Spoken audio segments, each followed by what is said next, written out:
अस्सलाम वालेकुम। Microsoft Excel lecture number 5 में आज हम मज़ीद आगे बढ़ते हैं। हमने फाइल मेन्यू के अंदर वर्किंग स्टार्ट की थी, तो फाइल मेन्यू में हमारी जो नेक्स्ट कमांड आती है आज वो ओपन। अब ओपन क्या है कि आपने कोई भी फाइल आपने माइक्रोसॉफ्ट वर्ड के अंदर ऑलरेडी बना के सेव की हुई है, आप उसी को दोबारा ओपन करना चाहते हैं, तो उसके लिए आपने ओपन की कमांड पे क्लिक करना है। तो जैसे मैं ओपन की कमांड पे क्लिक करता हूँ तो इधर से आपने अपनी लोकेशन चूज करनी होती है। ठीक है, तो मैं इधर आता हूँ, इधर आके मैं अपने लोकेशन चूज करता हूँ। जैसा कि मैं जी ड्राइव के अंदर आया, जैसे हमारी डाटा का फोल्डर, इधर से मैं अपना आ जाता हूँ अगेन माई डाटा के फोल्डर के अंदर। तो इधर से मैं आके लाइक ये शीट ओपन कर लेता हूँ। ठीक है, तो ये देखें मेरे पास ये शीट अपना इस तरह से ओपन होके आ जाती है। तो ये है ओपन की कमांड का काम। तो नेक्स्ट हमारे पास आ जाता है क्लोज। अब कुछ लोग इधर समझते हैं कि क्लोज का क्या मतलब है, इधर आए, इधर आके इस पर क्लिक करते हैं। नहीं, क्लिक कर दो। अगर आप इधर क्लिक करते हैं तो इससे आपका पूरा प्रोग्राम क्लोज होगा, आपकी जस्ट फाइल आपकी जो है वो क्लोज नहीं होगी। अगर आप चाहते हैं कि आपने जो फाइल ओपन की हुई है आप जस्ट इस फाइल को क्लोज करना चाहते हैं, तो एक तो तरीका ये है कि आप फाइल मेन्यू में आए, इधर आके क्लोज की कमांड पे क्लिक करें, आपकी फाइल ये देखें क्लोज हो जाएगी। दूसरा तरीका ये है कि आप इधर आए, इधर आके ये जो बटन आ रहा है क्लोज विंडो के नाम से, आप इधर आके जस्ट क्लिक करें, आपका फिर भी ये जो है फाइल वो क्लोज हो जाएगी। और देखें माइक्रोसॉफ्ट एक्सेल अभी भी ओपन है। अगर आप प्रोग्राम से बाहर जाना चाहते हैं फिर आपने इस बटन पे क्लिक करना है। तो मैं इधर आता हूँ, इधर आके मैं दोबारा फाइल को ओपन करवा लेता हूँ, लाइक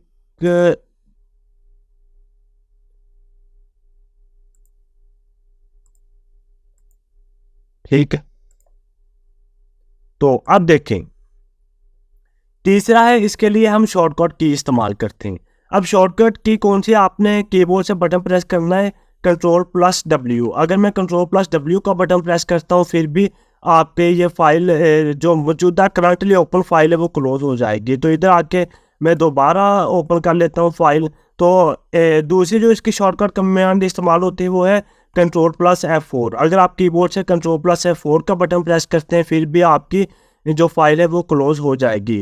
तो ये है हमारे पास क्लोज की कमांड का इस्तेमाल। ठीक है, तो नेक्स्ट हमारे पास आ जाता है इन्फो। अब इन्फो का क्या काम है, अब देखें ये मैंने फाइल ओपन की हुई है, मैं इधर आता हूँ, इधर आके इन्फो में आता हूँ। तो इन्फो में मैंने आपको प्रीवियस लेक्चर में बताया था, इंट्रोडक्शन का जो हमारा लेक्चर था, कि हमारे पास फाइल मेन्यू में एक तो हमारे पास ये पोर्शन आ रहा है कमांड्स पोर्शन, सेकंड हमारे पास इसके सामने ये बैक स्टेज विंडो ओपन होती है। तो बैक स्टेज विंडो में अगर देखा जाए तो ये मेरी फाइल आ रही है, तो फाइल में फर्स्ट नंबर पे प्रॉपर्टी आ रही है, फाइल का साइज़ कितना है, उसके बाद इसका टाइटल कोई नहीं ऐड किया हुआ। अगर आप इधर ऐड करना चाहते हैं इसका टाइटल तो आप टाइटल ऐड कर सकते हैं, इसे अगर आपको टैग देना चाहते हैं वो भी दे सकते हैं, कैटेगरीज भी आप।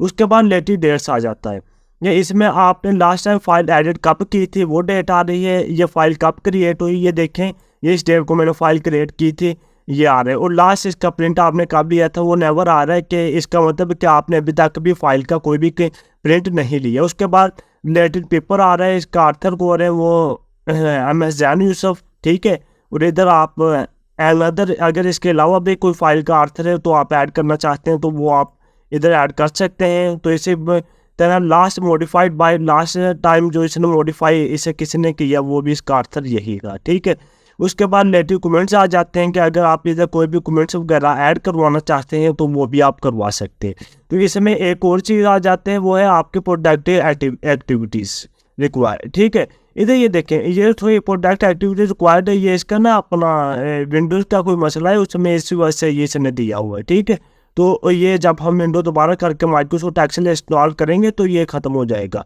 तो ये ऑप्शन आ रही है हमारे पास परमिशन में अगर आए मैं क्लिक करता हूँ तो ये देखिए मेरे पास ऑप्शन आ रही है एनक्रिप्ट विद पासवर्ड। अगर मैं इधर क्लिक करता हूँ यानी कि आप फाइल को अपने कोई भी पासवर्ड लगा सकते हैं। अगर आप चाहते हैं कि हमारी फाइल जो है वो हमारी परमिशन के बगैर ओपन ना हो तो आप इसके ना ये डिफरेंट आपके इसके है पासवर्ड, ये प्रोडक्ट करंट शीट आ रहा है, प्रोडक्ट वर्कबुक स्ट्रक्चर आ रहा है। तो इंशाल्लाह इन डिटेल आगे जाके इनके बारे में बात करेंगे। तो अगर आप चाहते हैं कि आपकी फाइल ओपन ही ना हो, आपके अलावा कोई भी ओपन ना कर सके, तो आप इससे पासवर्ड भी लगा सकते हैं। उसके बाद आ जाता है हमारे पास रीसेंट की ऑप्शन, यानी इससे पहले हमने जितनी भी फाइल्स ओपन की है वो सारी की सारी हमें रीसेट में शो हो जाएगी। उसके बाद हमारे पास आता है न्यू का ऑप्शन। न्यू में अगर हम देखा जाए तो हमारे पास दो चीज़ें आती हैं, एक ब्लैंक बुक आ जाती है, सेकंड नंबर पे आपके पास टेम्पलेट्स आ जाते हैं। अब टेम्पलेट्स क्या है, कुछ प्री डिफाइंड शीट्स होती हैं जो कि आपको माइक्रोसॉफ्ट एक्सेल प्रोवाइड करता है, जिसमें आपको शीट्स तैयार नहीं करनी पड़ती, वो आपका बल्कि उसने पूरा स्केच उसका तैयार किया होता है, आपने जस्ट अपना डाटा पुटअप करना है तो आपके वो शीट्स शो हो जाएगी। और कुछ ऑनलाइन टेम्पलेट्स भी होते हैं, तो अभी उसके लिए आपके पास इंटरनेट का मौजूद होना ज़रूरी है, तो अभी हमारे पास इंटरनेट नहीं है, तो इंशाल्लाह हम उसके बारे में इन डिटेल बात करेंगे इन फ्यूचर, ठीक है। नेक्स्ट हमारे पास आ जाता है प्रिंट। अब प्रिंट में क्या है, ये मेरे पास बैक साइड विंडो में अगर आप देखें तो आपके पास ये एक पेज का पूरा प्रिंट प्रीव्यू आ रहा है। तो अगर आप देखें तो आपका जो प्रिंट है वो फाइल पूरी प्रिंट में नहीं आ रही, तो मैं इधर आके ये देखें ये थोड़ा सा ना इधर है, ठीक है ना। तो इंशाल्लाह इन डिटेल इन कमाल के ऊपर डिस्कस करेंगे कि ये कैसे लेके आएंगे, ठीक है।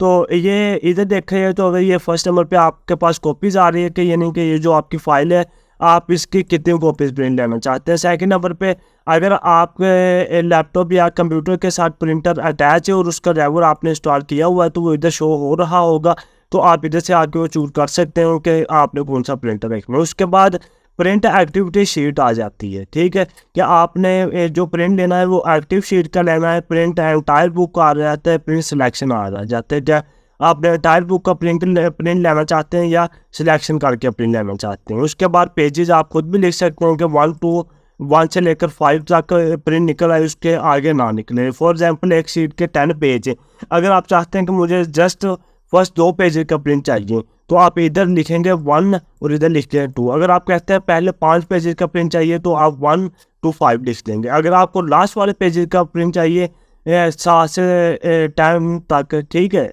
तो आप इधर 7 to 10 लिख देंगे। ऑलराइट, नेक्स्ट हमारे पास आ जाता है कोलेटेड। अब कोलेटेड इधर अगर देखें तो एक अनकोलेटेड नीचे आ रहा है तो ऊपर कोलेटेड। अब कोलेटेड का क्या मतलब है कि आपकी शीट है उसमें 25 पेजेस है, आप चाहते हैं आपने इसके 4 सेट निकालने, तो ये बाइंडेड में आए 4 सेट, तो ये इसके लिए आप कोलेटेड की कमांड इस्तेमाल करते हैं, तो नीचे अनकोलेटेड आ रहा है। अगर आप बाइंडिंग में नहीं निकालना चाहते तो आप अनकोलेटेड की कमांड भी यूज़ कर सकते हैं। उसके बाद आपके पास पेज की ओरिएंटेशन आ जाती है कि आप पेज का जो वो ओरिएंटेशन कौन से यूज़ करना चाहते हैं, वो पोर्ट्रेट में आप इसका प्रिंट लेना चाहते हैं या लैंडस्केप में लेना चाहते हैं। तो लैंडस्केप में ये देखिए आपकी शीट भी पूरी आ रही है, इस तरह आ जाएगा। उसके बाद पेज के साइज़ आ जाता है कि आपने कौन सा साइज़ इस्तेमाल कर लेना चाहते हैं। तो स्टैंडर्ड 3 साइज़ इस्तेमाल होते हैं, लेटर, लीगल एंड A4। तो मार्केट में जो ज़्यादा यूज़ हो रहा है शायद वो है A4 यूज़ हो रहा है। उसके बाद मार्जिन आ जाते हैं, उसके बाद नो स्केलिंग। तो ये कमांड जो है ये इंशाल्लाह हम पेज लेआउट टैब के अंदर इन डिटेल डिस्कस करेंगे इधर आके, ठीक है ना।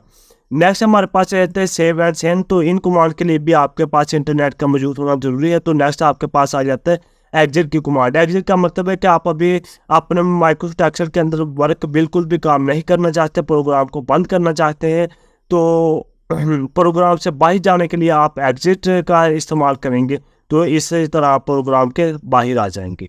तो व्यूअर्स, आई विश कि आपको इस क्लास की समझ आई होगी। इंशाल्लाह नेक्स्ट मज़ीद क्लास में आगे बढ़े।